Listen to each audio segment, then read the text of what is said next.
শনিবার দুপুর থেকে অভিষেক বন্দ্যোপাধ্যায় যে কার্যালয় রয়েছে আমতলায়, সেই আমতলা কার্যালয় ভাঙার কাজ শুরু হয়। সেখানে কিন্তু বুলডোজার চলে এবং তার পরবর্তীতে দেখতে পাচ্ছি এই কার্যালয় যে ৫ তলা কার্যালয়, সেই কার্যালয় বিভিন্ন যে আসবাব রয়েছে সেগুলোকে প্রথমে বার করা হচ্ছে। যেমন এখানে একের পর এক গাড়ি নিয়ে আসা হয়েছে, সেই গাড়িতে করে এখানে যে এই ৫ তলা যে কার্যালয় সেখানে একাধিক রুম রয়েছে।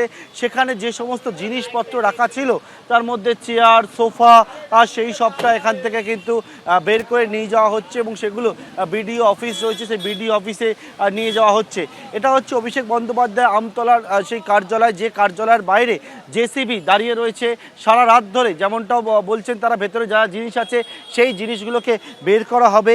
কার্যালয়ের যে গেট রয়েছে সেই গেটের সামনে কেন্দ্রীয় বাহিনী মোতায়েন রয়েছে। কার্যালয়ের ভেতরে বিভিন্ন জিনিসপত্র সেগুলোকে বের করা হচ্ছে। যেমন দেখতে পাচ্ছি একেবারে কার্যালয় গেটের সামনে এখানে একটা বড় সোফা রয়েছে। ভিতর দিকে দেখতে পাচ্ছি ফ্রিজ রয়েছে।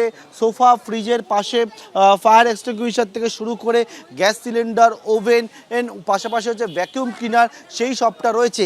একাধিক যে ঘরগুলো রয়েছে সেই ঘরের লক ভেঙে ভেতরে প্রবেশ করছে এখানে উপস্থিত পুলিশ এবং প্রশাসনের আধিকারিকরা। তারা যে বিষয়টা বলছেন যে এই সমস্ত যে আসবাবপত্রগুলো রয়েছে কার্যালয়ের মধ্যে সেগুলোকে বের করা হবে এবং বের করার পর পুরো যে এই যে ৫ তলা বিল্ডিংটি রয়েছে অভিষেক বন্দ্যোপাধ্যায় সংসদ কার্যালয়, সেই কার্যালয় ভাঙার কাজ সেটা কিন্তু চলবে।